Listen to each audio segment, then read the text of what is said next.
জানাই, কারণ আপনারা ওই সমস্ত ভয় ভেঙে, ওই সমস্ত সন্ত্রাস ভেঙে বামপন্থীদের বামেদের নতুন পথ চলা শুরু করে দিয়েছেন এসএফআই সর্বভারতীয় সম্পাদিকা যুগ্ম সম্পাদিকা কমরেড দীপশিতা ধর। কি বক্তব্য দিচ্ছেন আপনাদেরকে একটু শোনাবো, দেখুন। সমর্থক বন্ধুরা, যে সমস্ত মা বোনেরা আজকে আমাদের এই সভায় এসেছেন, আমরা আপনাদের প্রত্যেককে লাল সালাম জানাই, কারণ আপনারা ওই সমস্ত ভয় ভেঙে, ওই সমস্ত সন্ত্রাস ভেঙে বামপন্থীদের কথা, বামপন্থীদের আশা ভরসা নিয়ে আমাদের মাঠ ভরিয়েছেন। আপনারা দেখিয়ে দিয়েছেন ওই তৃণমূল বিজেপিদের, বামপন্থীরা কারুর বাপকে ভয় পায় না, বামপন্থীরা কারো মারকে ভয় পায় না, বামপন্থীরা কোনো জেলকে ভয় পায় না।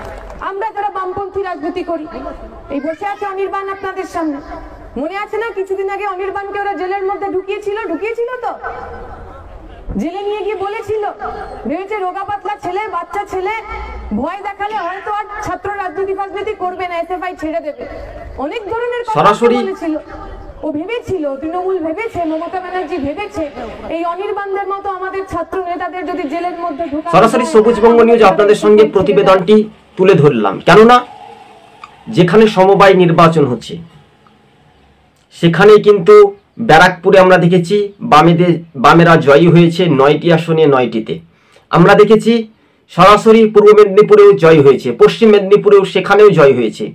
এই যে বামপন্থীতে যে ব্রিগেড সমাবেশ আগামী দিন যে হয়েছিল, সেই ব্রিগেড সমাবেশ দেখেই এবার শাসক দল তৃণমূল কিন্তু ভয় পাচ্ছে।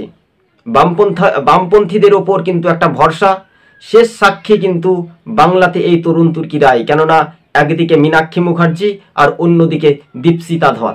তাদের দুই হেভিট বক্তব্য এবং তার জন্য আরও একজন নেত্রী রয়েছেন যে ঐশী ঘোষ। এই তিনজন মানুষ তাদেরকে একটা পথ বেছে নিতে পারে আগামী দিন।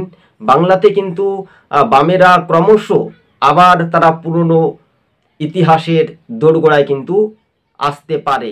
আজ এই পর্যন্ত।